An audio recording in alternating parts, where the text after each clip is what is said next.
A'udzu billahi minasy syaithanir rajim. Bismillahirrahmanirrahim. Am hasibtum an tutraku wa lamma ya'lamillah idrop anjeun boga sangka ka Gusti Allah sakadar ni tahan perang sanggeus perang teh urang bakal diantepkeun ku Gusti Allah boga sangka kitu ka Gusti Allah teh teu hade jeung teu bagus padahal Gusti Allah anu nyiptakeun urang ti eueuh ka aya nang Allah ti aya di urusan ku Gusti Allah eueuhna deui ge bakal diurusan ku Gusti Allah teu kaluar tina urusan-urusan Gusti Allah lantaran innallaha yukhfi Allah nyamarkeun kana kudrat iradat Allah bi asbabi melalui sabab. Urang teh bakal disalamatkan tetapi ku Gusti Allah dibere sabab heula urang bakal dicilakakeun ku Gusti Allah bakal dibere sabab heula jang halayak rame dina syariat mandeuleuh kana sababna tetapi ahli Allah mah anu rasikhuna fil ilmi jelema anu cerdi ilmuna dibere ilmu hakikat neuleuh kana hakikatna langsung mentak teu kaharti ku urang para aulia Allah kajeun hanya segerintil dua gerintil tetapi tetep bae urang dulu sabab jelema deuk disalamatkeun ku Gusti Allah dibere ilmu heula sababna boga ilmu ku Gusti Allah deuk disalamatkeun tapi aya jelema dibere ilmu ku Allah deuk dicilakakeun horenganan bangga ku ilmuna horeng ujub ku ilmuna ketika bangga jeung ujub ku ilmuna horeng ilmu teh jadi kacilakaan jang nyana Allah nyieun sebab heula masyaallah karim Allah nyieun surga Allah nyieun neraka penghunina adalah manusia nu mantak dijelaskeun dina Al-Qur'an wa quduhan nas wal hijarah horenganan jang panghurung neraka manusia jeung batu nah iya kan tak iya kan jelema jadi panghurung neraka batu jadi panghurung neraka tah Allah teh nyieun surga Allah nyieun neraka kuari deuk disalamatkeun ku Gusti Allah tina neraka Allah nyieun sebab heula daek ngaji urang teh eta kan sebab meureun nu mantak daek ngaji ge nangagerakeun saha eta disebaban ku ngaji aju ngajina ge wauhna jeung tukang wudu jeung kiai na mah teu wau oh masalah tah eta jadi sebab Gusti Allah jeung sebab oh begitu maut masyaallah karim timbang amal ternyata horenganan amal ngajina loba jasa nya nama ngaji teh geus lain hayang pinter lain hayang bisa pokona mah hadir bae geus asal datang ngawudu kreup ikhlas jasanya nama ngaji teh ikhlas jasa geus teh naon-naonnya nama geus ternyata berat ke di akhirat timbanganana ya Allah ya Rabbi aya nu ku sebab ngaji jadi ka neraka ya Allah lantaran lain ngaji horenganan deuk neuleuan musugan aya jahe ya Allah ya Rabbi teu beunang aya jahe dibonceng bae ku jana eta kan neraka Allah nyieun sebab disebaban heula ku Gusti Allah teh nyana teh dagang aju kemudian tina dagang na teh sugih kangge sugih teh horenganan daek sedekah berarti sugih ngajadikeun sebab kana salamet aya deui tadi nama keur susah mah nyana daek jasa ibadah barang dagang aju kuari maju dagangna beuh boga mobil dan lain sebagainya nu tadina daek sedekah keur susah mah ala kadarna daek bermasyarakat tadi kuari barang sugih ditanya ge teu daekeun ulina ge beuh puncak Bali dan lain sebagainya paeh nyana horenganan sugih jadi sebab kana cilaka Allah sebab heula baheula kiai teh hebat jasa ngajina masyaallah ku santrina jeung ku masyarakatna nyarahuan rukun wudu jeung tauhid teh ti manehanana coba-coba nyana asup ka Golkar jadilah kiai Golkar ku ari geus teu kaburu ngaji jeung santri teu kaburu ngaji jeung masyarakat dina kaburuna ge geus eueuh nu daekeun ngadarengekeun lantaran kaambeuna jeung lain deui meureunanan timbul tina dadana nu baheula mah bersih bening nur ilahi ku ari mah nur Golkar akibatna kumaha nyana teterusan ka belah dituna dak silakan can tobat iya teh kadeuleuan urang sabab-sababna kadeuleuan masyaallah karim mentek sing hade ge ilmu tinggal ilmu Allah nyeun sebab heula yukhbi bi asbabi tah ulah naon kitu ngaran ragu ketika urang diperintah ku Gusti Allah salat aya hikmah keselamatan di jerona asal sing hade ngalaksanakeun salatna sesuai jeung aturan anu marentah puasa aya hikmah keselamatan setiap perintah di jerona aya hikmah keselamatan nah kuari perang itu sarua bae kita perang ku Gusti Allah aya hikmah keselamatan mun geus dicontoh-contohkeun ku Kangjeng Nabi jelema anu terbunuh perang kadeuleuna kurang acak-acakan awakna puluhan urut panah puluhan urut pedang cak Kangjeng Nabi teu karasaeun ieu sabenerna mah lantaran nyawana geus aya di sorga di kitu-kitu sageus teh kitu deui ahli-ahli sorga teh seungit di mahsyarna tah nu perang teh lantaran naon ieu urut jihad fisabilillah kabeh kabita teu hayang amat baralik deui ka dunya hayang perang deureuh eta tah masyaallah ku seungit-seungit jihad fisabilillah nyana naga hayang balik deui perang terbunuh hayang balik deui hirup deui perang terbunuh deui hayang kudu kurang ngeunah-ngeunahna geus dikitu-kitu ge can hayang perang bae teu daekeun we teh perang teh heran urang sebab naon sebab pamimpin perang di urang urang diulah-ulah perang teh jeung emang encan waktuna ku ari bae keur carita encan aya anu memberikan semangat juang perang lawan musuh Allah. Padahal musuh teh geus loba jasa kan di Indonesia. Ambalayah kuarim. Akibat karakter bangsa Indonesia ditonjolkeun bangsana dengan demokrasi dan pluralismena kuari urang kudu sauyunan jeung agama sejen. Aya kudu saling silaturahmi. Tuh masalah. Cuman akibatna gereja timbul di mana-mana. Encan wayah nyeun gereja di jieun. Kelenteng di mana-mana. Tah, ieu tanggung jawab bupati di daerah eta jeung MUI. Engke MUI na tanda tangan di dinya jeung bupatina. Paeh nyana gerejana aya. Ku urang tadi omong, iyalah hasil bupati anu, iyalah hasil MUI anu. Nyanana geus jero kubur ke dibeulem. Ieu kumaha coba ayo. Masyaallah karim. Ieu teh nu geri ge kos sekarang itu tah. Urang kana bakal paeh. Haju kumaha lamun ngocor bae terus dipake ibadah ku batu. Nu kudu Allah-Allahan haleluya haleluya. Nah, ngocor kan gajar banget orang tanda tangan. MUI eta. Bupati eta. Asa bodoh jadi cenah kula mah teh mah anu kan heueuh. Aya teh mah teu bae sok marah sia ka aing. Mah kan heueuh. Tuh, masyaallah kari. Akibatna kos kararieu ka di urang. Nu kudu diperjuangkeun agama leuwih dengan kebangsaan agamana eueuh. Ulah mawa-mawa agama kan teu meunang.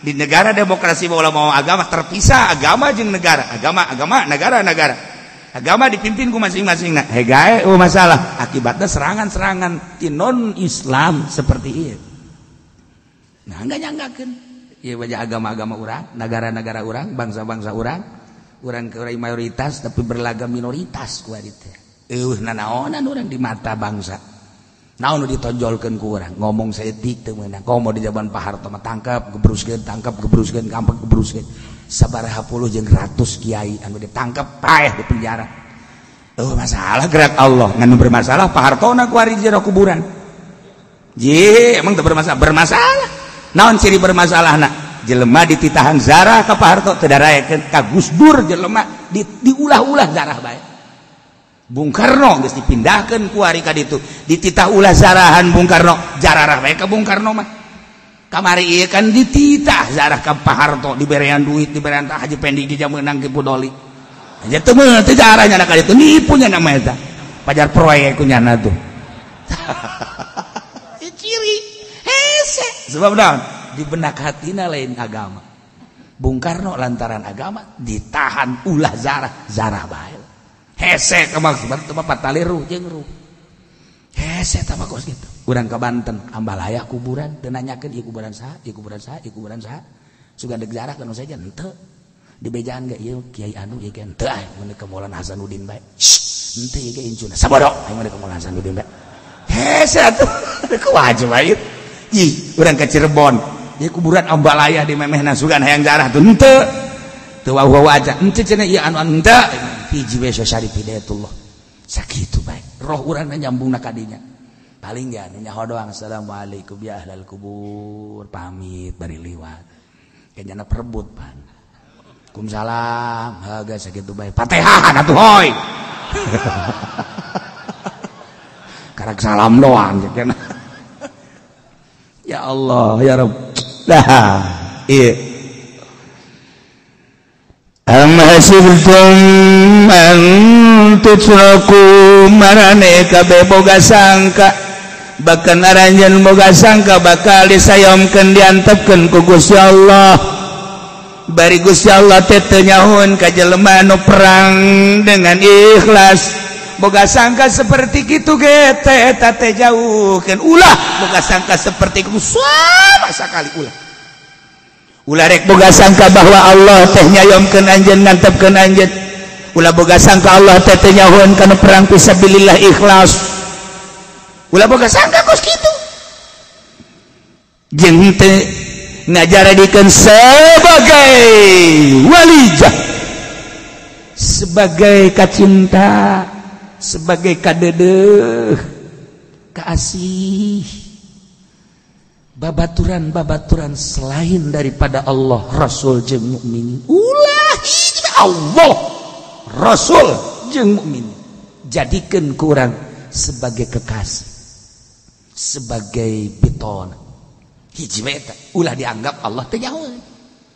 Nu mentak boro-boro perang urang ngaji bae. Urang ngaji teh ikhlas, Allah kuningain. Urang ngaji ikhlas, Allah kuningain. Engke beda. Engke beda efek tina ikhlas teh beda ka urang nage. Ngeunaheun. Kumaha ngeunana? Lah ngaji mandek di mana bae diuk na ikhlas berarti teh jelema teh. Lah sasalaman mandek teh jeung kiai ja kiai nage atuh teu neuleukeun ikai geus ikhlas berarti. Eta ikhlas teh kos kitu. Geus eta hebat eta kos kitu geus saumur hirup sia kos kitu bae umas teh. Ikhlas eta kos kitu. Nyahoun Gusti Allah geus nyahoun. Eueun geus tenang. Leuwih akrab jeung tangkal kalapa diuk ngarendengna. Teu masalah. Ikhlas Allah uningan. Ieu atuh ngaji pokona mah aing mah. Tah eta kos kitu ikhlas ngaran. Geus kabeung berat. Engke ka ditu nage lah moal ngaji ikhlas ieu. Cukup ku ikhlas mah. Tah ulah boga sangka aranjeun kabeh perang ilai kalimatillah ngalawan agama, ngalawan musuh-musuh Allah. Kemudian boga sangka bakal diantepkeun ku Gusti Allah. Boga sangka Allah teu nyahoun kana perang ikhlas urang. Allah teu nyahoun bahwa urang teh ngabatur jeung Allah, Rasul jeung mukminin di jero hate urang. Ulah boga sangka kos kitu. Tetap ku Allah bakal dibantu moal disayomkeun. Wajen ku kumaha ge. Lamun urang boga ilmu be, perang urang jeung nafsu. Kemudian urang berangkat ke ilai kalimatillah dijamin ku Gusti Allah kajen ku kumaha ge cicing bae urang. Ulah dagang, ulah bisnis, ulah tani, ngaladan kana ilmu Allah. Delekeun coba ge. Engke ge digerak-gerakeun ku Gusti Allah. Mun cak urang teh Gusti abdi mah embung gerak manusia, hayang langsung ti Gusti Allah. Hayang ke ge orae ka dina datang. Aya maha kawasa Allah kumaha carana we Allah mah. Cara Kangjeng Nabi Musa. Kangjeng Nabi Musa teh ngadoa ka Gusti Allah, ya Allah ya Rabb. Ieu abdi teh dijadikeun rasul ku Gusti di Israel. Kemudian abdi teh keur ngoramah kapan ngangon, keur ngoramah abdi teh kapan aya maisah. Kabladieuna kan ku Gusti teu meunang abdi teh.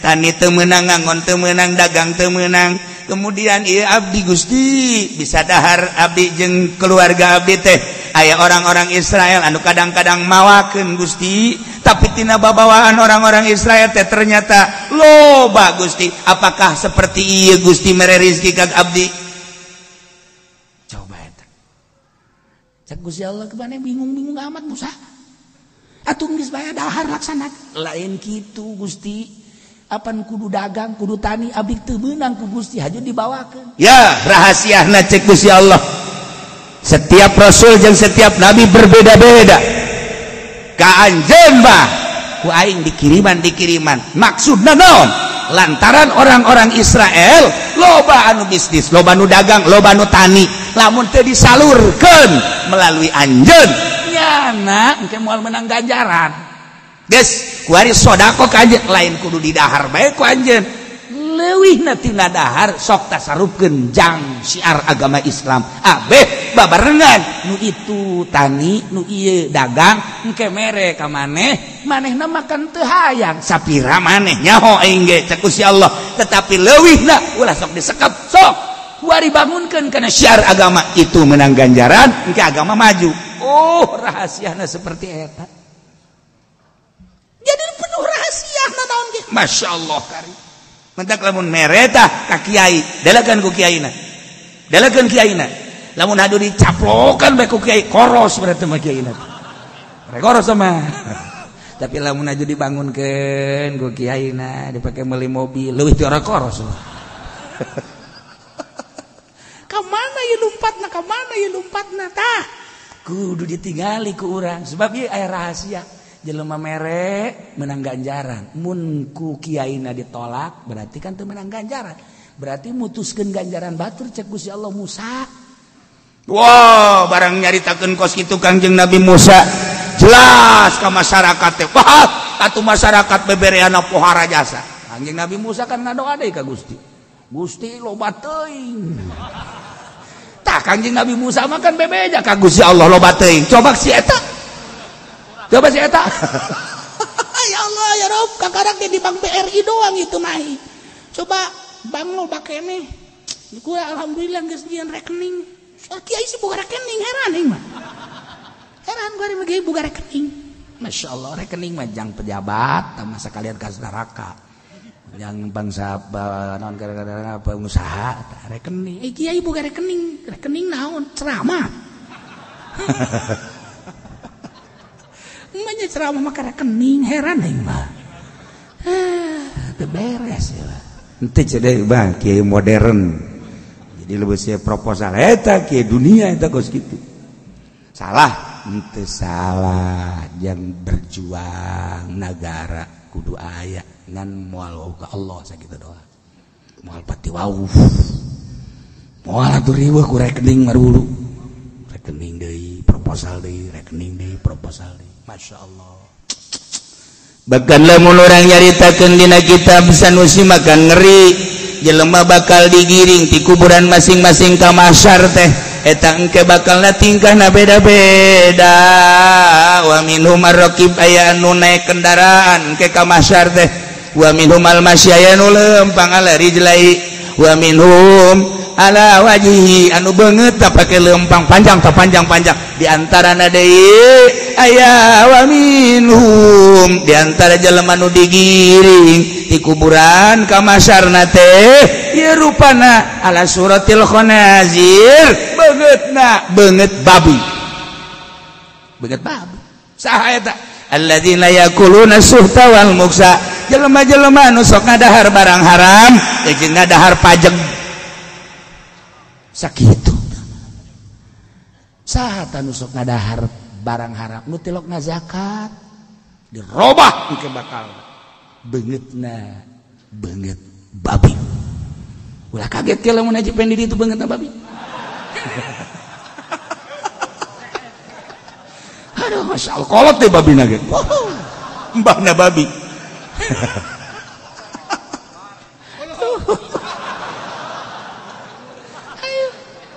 juga sok gadahar pajak ieu buksa depan pajak gagah tinggal gagah ku ari komandan tinggal komandan di bapak-bapak tinggal di bapak-bapak aehna keluar ti kuburan giring ke mahsyar beungeutna bakal beungeut babi ya kumaha deui coba ya naudzubillah min dzalik wa min dzalik kuari ngeunahan ngadahar pajak kajen nya nama ngadahar pajak ke emang keker kuku cuprakan di pajak nya nama parantina nya nama ieu kiai anu kabere ku duit pajak nya kiai ya make sorban beungeut babi ya Allah oh ya Rabbi ayo sih da kumaha ayo kuari ada di Saparia kuari di BHS pugu BHS teh nang di pajak gegendeyehan nya beuh menang ti bupati hebat jasa teh dibere marah pan ka bupati pelit bupati teh pugu eta teh ya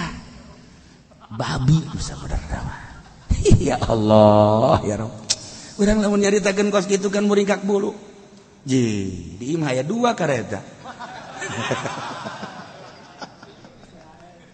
udah kumaha kadituna wa minhum anu kirodah monyet wa minhum anu pada caritakeun eta teh lain ucapan sambaragan manusia ucapan ti afdalul makhluqat nabiyuna Muhammadun sallallahu alaihi wasallam deuk pengeri kumaha jelema nu kucuprakan dina pajak deres jana mah teh emang keur di dinya ieu kiai nu kabagi proposal nang dipajak misalna henteu cenah kieu mah lain dipajak ti naon lain cenah ti naon henteu cenah lain suku disentak bae sia mah ti mana tuh lumantak negara mah moal bangkrut wajin kuku make moal aya bangkrut dan negara mah sebab naon pajak makan terus bae iraha negara bangkrut moal aya negara mah bangkrut moal aya sok anu ngarti tentang statistik pernegaraan iraha jeung negara mana nu bangkrut moal aya di mana bae ge eta mah defisit dan bangkrut lain sebagainya ngan omongan doang moal aya sebab naon keur kumaha bae bayar pajak makan urang terus bae bayar pajak mah terus bae eta kan untuk kekuatan negara di mana ya negara mandeg moal aya bahkan manehanana siap untuk ningkatkeun deui utang piutang lantaran di deuleu negara loba jasa ieu bangsana loba jasa umatna dalam sekian tahun kitu kan nya mah ngitungna bangkrut negara mah pajak mah terus bae bahkan engke mah henteu kudu engke ngan lah ieu mah moal dicaritakeun beuki leuwih dahsyat deui perpajakan kuari bae geus bingung kuari pengusaha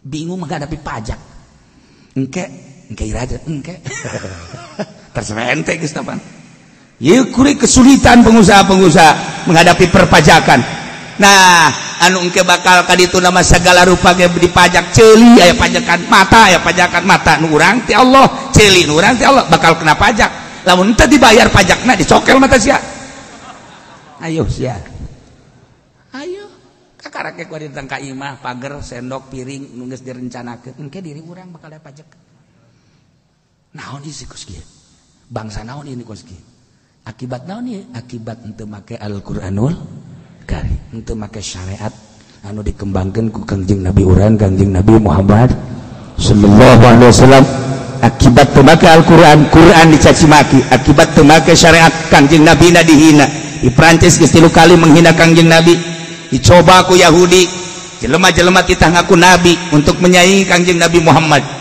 terus-terusan Yahudi terus-terusan kafir ka urang ngadoja sementara urang teu pernah nonjolkeun agama nu ditonjolkeun bangsa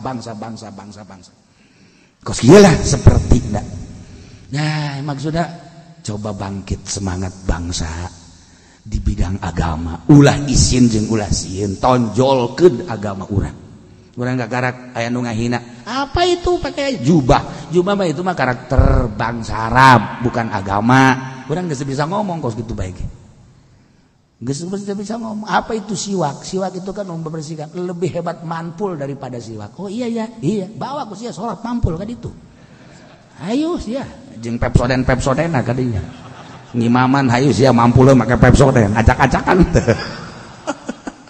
tarolol kari Masya Allah karim terus gangeunah eta kan akibat urangna lemah urang gagah mah itu kenapa pakai jubah emang kenapa itu kan karakter bangsa sini gua sobekin nih gua beres pas itu mah teu kudu make dalil tinggalnya ada calangap beres. Kudu gagah orang. Ayo. Cari temen lu, ntar gue sebaikin lagi. Kasih tahu. Tuh apa orang gelut. Kudu gagah tetep. Islam kudu gagah. Masya Allah. Ulah boga sangka setik-etik acan bahwa orang bakal disayomkeun diantepkeun ku Gusti Allah. Ulah boga sangka setik-etik acan Gusti Allah teh daheueun kana jihad fisabilillah ikhlas. Allah Maha uninga sama sekali. Ulah boga sangka bahwa orang teh nyieun kakasih selain daripada Allah. Hiji Allah, Rasul jeung mukmin hiji eta. Lamun eta tampil harak mantap. Masya Allah. Berarti kan kudu boga keyakinan. Kudu boga keyakinan. Sementara kan keyakinan mah hese lain lalagaan. Urang kuari belajar dina syariat, yakin dina syariat.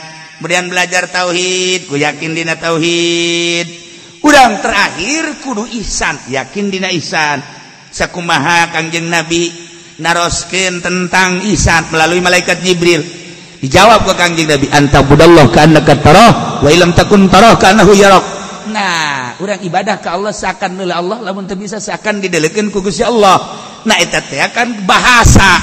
Eta teh kudu yakin, timbul keyakinanana emang teu babari, emang teu hese. Hiji kudu riyadhah heula nafsu.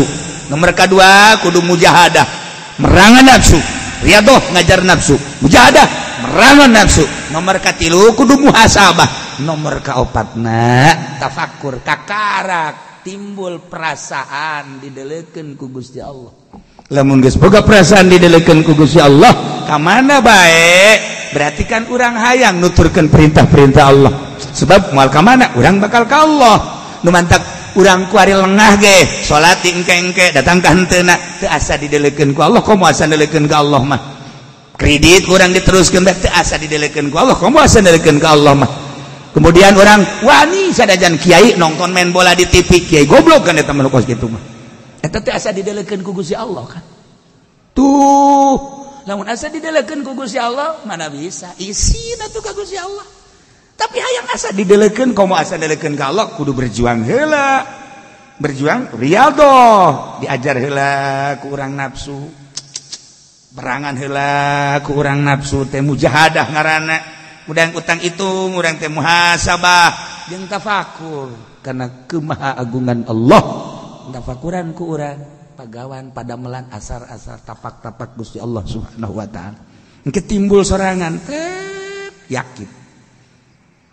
Seorang nabi di Israel baheula hayang boga yakin ka Gusti Allah. Tetep nyana ngadoa deui. Geus capeknya ngadoa kakarak cak Gusti Allah, hei Nabi sok maneh gara datang tuh ka gunung. Datangnya na ka gunung ternyata di gunung aya batu. Batu teh kaluar cai. Cek Nabi meureun ieu nu kudu didatangan teh batu ieu. Ngomong sorangan batu. Assalamualaikum ya Nabi Allah. Salam ceknya dan batu bisa salam mulai timbul yakin oh paingan cek Gusti gorenganan ketika orang berangkat kabeh nararanya ka urang tatangkalan nganti kadenge bae ku urang paingan Kangjeng Nabi batu-batu salam. Nah ieu ge batu teh ya uluk salam ka Nabi mulai nyana yakin tak bahwa kabeh ge ngararomong. Masyaallah tanya ku nyana batu di sabaraha tahun maneh cicing di dieu geus ratusan tahun pula di dieu. Ai maneh ieu kaluar cai naon ieu cai naon? Ieu teh cai mata kaula. Oh maneh teh cerik sumuhun. Anu mantak cerik ku naon? Dina Al-Qur'an aya waquduhan nas wal hijarah. Nu bakal jadi panghurung neraka teh horenganan batu jeung manusia. Sejak eta di Lauhil Mahfuz kula cerik anu luar biasa. Berarti kula bakal jadi panghuru, bakal jadi seuneu neraka anu bakal meulem kufar-kufar musyrikin jeung munafikin. gitulah mantap kuliah ciri ya Allah ya Rabb nek mere yakin Gusti Allah teh ka seorang nabi kudu ngobrol jeung batu tuh nu mantap datang ka ayeuna para aulia Allah teh kadang-kadang maca kitab bah henteu yakin tetapi kapanggih jeung salah satu bentuk jeung salah satu benda jeung salah satu kitu naon kara sesuatu timbul kayakinan hanya Allah engke nu mere yakin kumaha Allah bae carana enta ngadoa ta Nabi ya Allah ya Rabb abdi karunya ka ieu batu kulantaran batu teh ieu cerik teh jeung cerikan dirina anu bakal jadi panghurung neraka wayana sakitu Gusti panghampurakeun ieu batu supaya ulah dijadikeun panghurung neraka lantarannya nama geus ratusan tahun cerik cek Gusti Allah wahai Nabi bedakeun ka batu geus dihampuranya nama moal jadi panghurung neraka geus ditepak ku Nabi teh batu nyana ngaleos barang ngaleos mau gedean caina mau gedean caina mancer tadi mangan ngerecek doang ku ari wacer kos air mancur geus 5 meter 10 meter boki gede bae balik deui ka Nabi kadinya hei batu tadi mamanengan ngecelakan doang ceret ciri kok ieu ngagedean cak batu teh lantaran kadenge Gusti Allah geus ngahampura ka kaula sehingga kula moal dijadikeun panghurung neraka maka atuh kura bersyukur ka Gusti Allah ai tadi mah cai mata sedih kuari mah cai mata bunga lantaran kura kuari bersyukur teu dijadikeun penghuni neraka masyaallah cek eta Nabi cek Nabi batu bae ge bisa bersyukur manusia teu daek bersyukur eleh ku batu kamari keur susah juk kuari senang sudan sodako bersyukur jan teu atuh anak-anak bere ieu mah teu ngan didelekeun doang ka anak tah abah boga milik tah nyata tah tapi sia ulah harayang atuh mah teu didelekeun tolol tah kolot kos kitu tah nyeri hati anak goblok ini asalnya hobenya tah abah boga milik tanya tah tapi abah kan rencanana loba ya sanajan 1 miliar tapi rencana abah 2 miliareun geus ya asalna leuh bae cak anakna kurang kasuka bubiyu nengan teluh yu eta kolot tolol eta si baju nyilih ka dieu heran anu biasa bae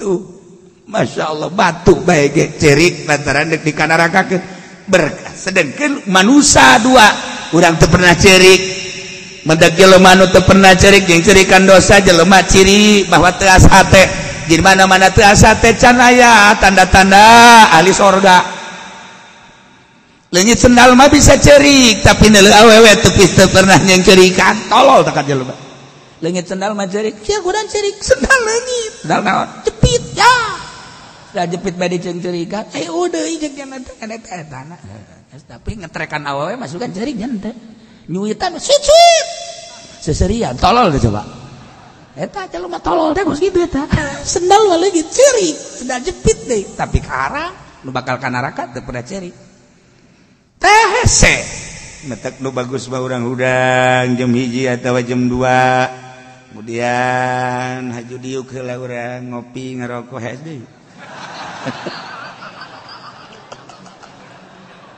atau osok teh geuk keluar kos kitu mah atuh aing nyaon mah teu diomongkeun ge osok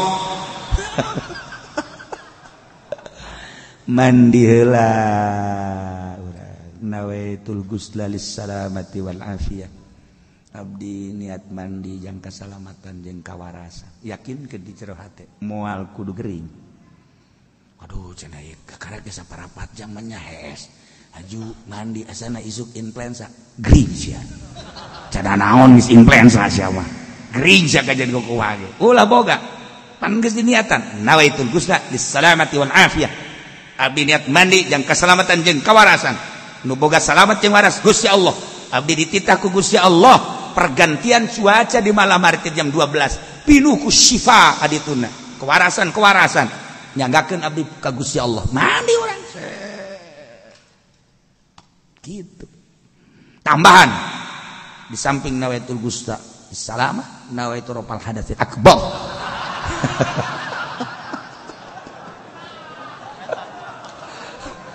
teu beres.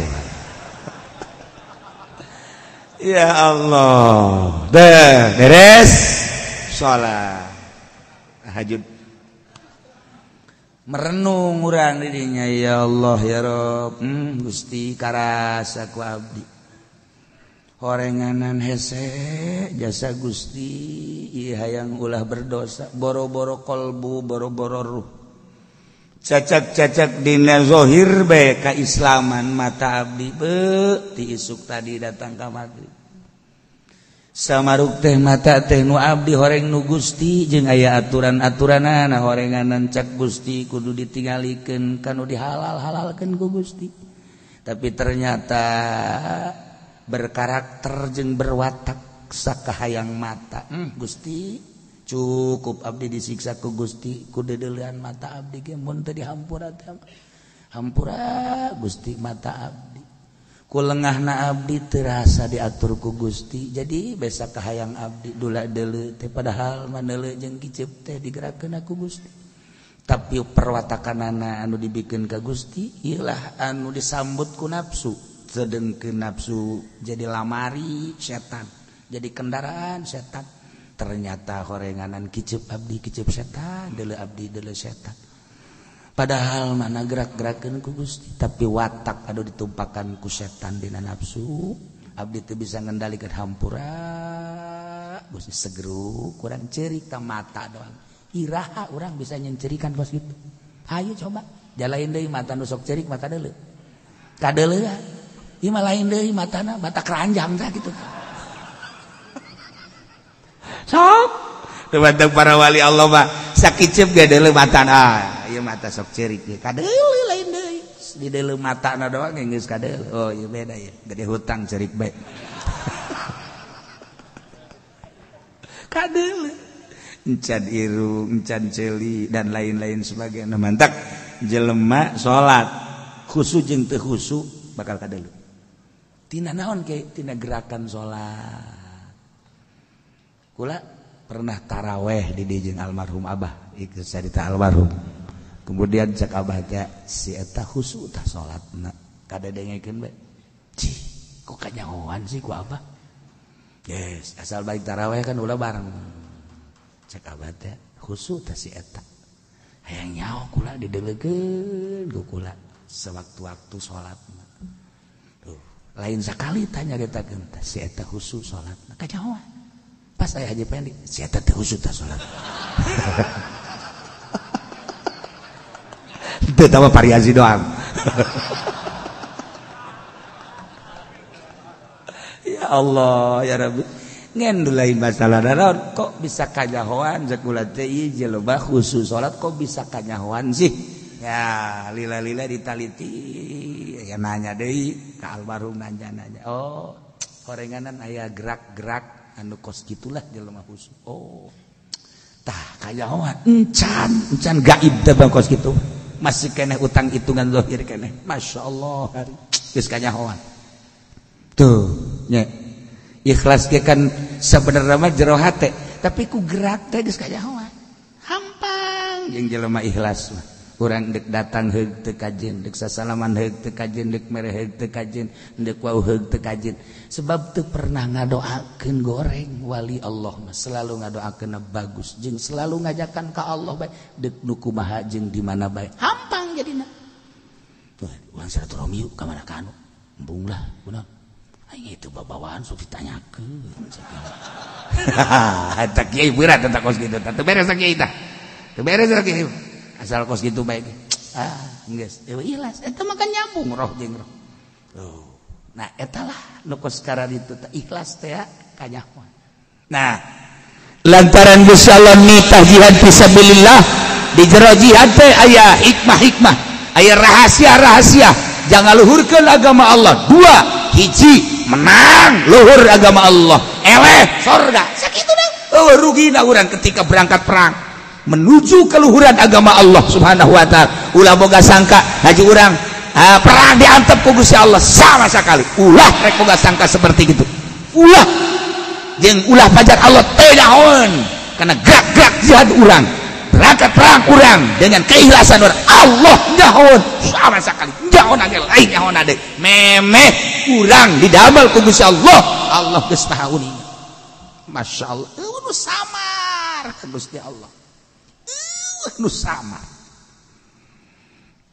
jeung ulah boga kekasih selain daripada Allah Rasul jeung mukminin jadikeun sebagai batur urang, sebagai kekasih urang, sebagai teman dalit urang adalah Allah Rasul jeung mukminin. Sakitu bae.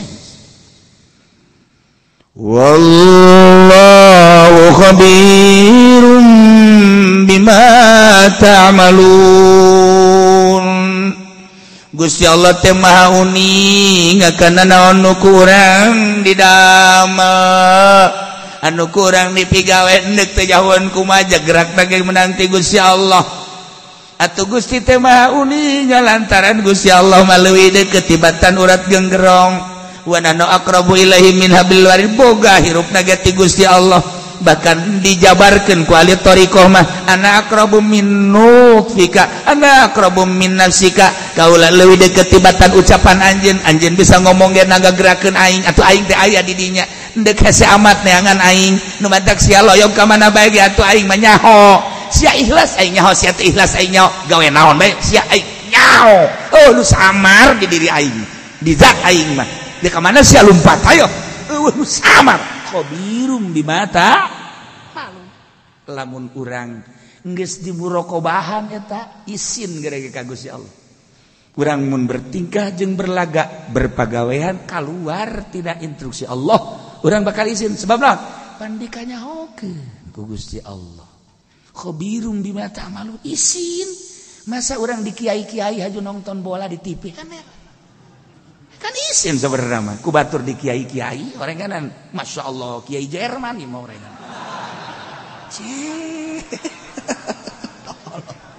ya Allah ya Rabbi gitu kan isin sebenarnya mah nah aja kiai-kiai nu teu boga ka isin lah anu kos kitu nangan ke kaditu mah loba kiai teh anu haju embung kanyahoan kaikhlasanana embung kanyahoan pangkat jeung darajatna kadang-kadang kiai teh berlaga seperti nu bodoh eta mah geus lain deui ge kadituna aya nu berlaga bodoh memang bodoh asli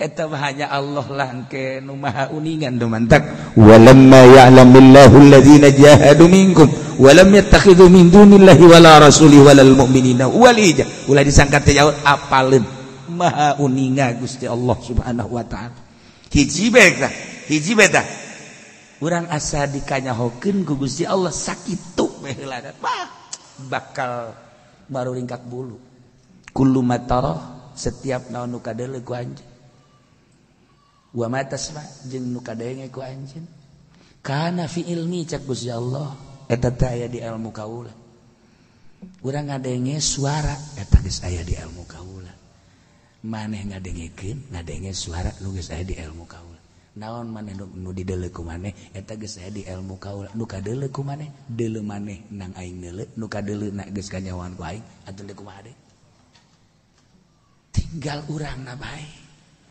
muka-mukakeun hijab tina nafsu nu aya di urang betek panghesena mah panghesena ieu teh urang teh perang jeung nafsu perang di medan laga aya waktuna sepoe dua poe sebulan 2 bulan setahun 2 tahun tetapi perang jeung nafsu mah nah iyalah terus-terusan ngan lamun urang teu perang-perang jeung nafsu moal bisa-bisa ya kudu lalaunan urang lamun teu diperangan ku urang moal bisa-bisa kudu urang ulah ngalep cukup ku ilmu syariat ngalep cukup ku ilmu syariat berat bakal jeung syariat dibawa ka Gusti Allah zahir tah mah di balik syariat aya batin eta tah nu kudu diarahan ku urang lamun urang encan ngaji eta ribut bae kajian ku kumaha ge sebab naon syariat mah urusanna sah batal menang henteu rojeh marju asoh soheh dhaif ribut urusan kos kitu bae lantaran teu neropong ka jerona. Ketika urang neropong ka jerona urang aya di dinya bakal indah jeung ibadah encan puas lamun masih keneh aya di jero syariat. Nah ieu nu bahayana ngalap cukup ku syariat doang henteu langsung notor ka jerona. Mantak kabatur ngomongkeun bae ribut nu aya jeung tatangga kiai jeung kiai ge teu sapu akibat syariat bae. Sebab naon di jerona henteu boga tawadu. Kan aya tawadu mah lain cara urang Bandung. Urang Bandung, urang Garut mah tawadu teh mah tawadu adat. Sasalaman di jalan mendak nu ieu, ieu leuwih mendak deui, ieu mendak. Ah, kege sarujud di jalannya kajen kukumna. Eta mah tawadu. Tak tawa kos kitu mah deuleukeun ge ku urang. Aya becak ge katabrak jadu janna. Tawadu mah lain kitu. Tawadu mah mun digambarkeun ku urang leuwih handap tibatan nu kapanggih jeung urang. Kapanggih jeung kolot, masyaallah nyana mah leuwih kolot umurna meureun hebat ibadahna. Aing mah sapira budak tawadu.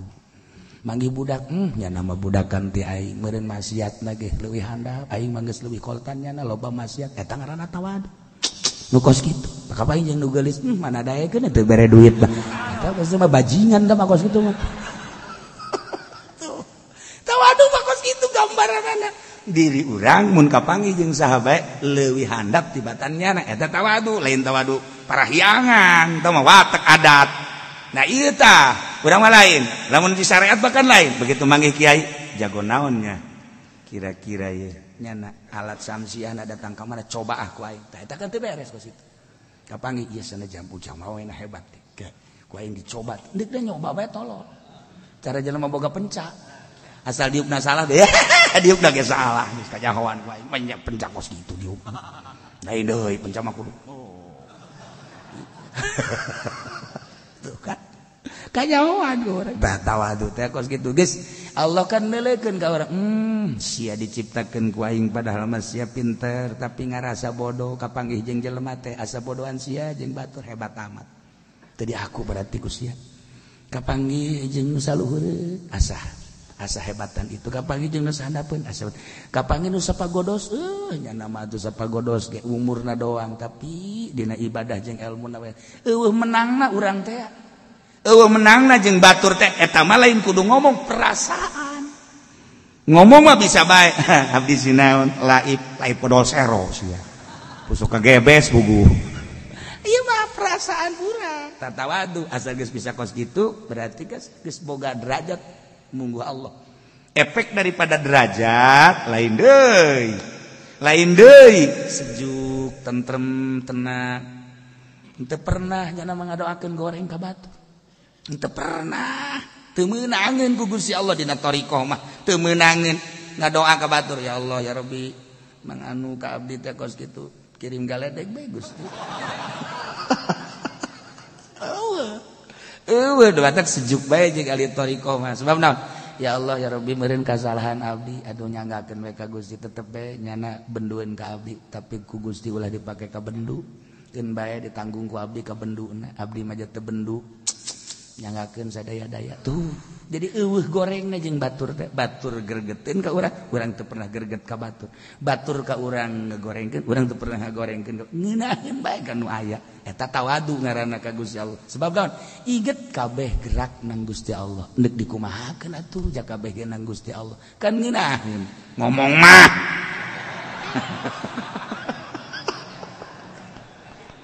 Masya Allah. Pibuktian pugu darder, harurung, jegur we ka imah. Nah iyalah. Jadi ditegur ku Gusti Allah, ulah rek boga sangka disayangkeun. Ulah boga sangka Gusti Allah teu uningaeun, ulah boga sangka bahwa urang teh diurus ku Gusti Allah, jadikeun sebagai kekasih teh Allah, Rasul jeung mukminin. Wallahu khabirun bima ta'maluna. Ayat selanjutnya ieu nu bakal rame memaka lil musyrikina ya'muru masajidallah wallahu a'lam.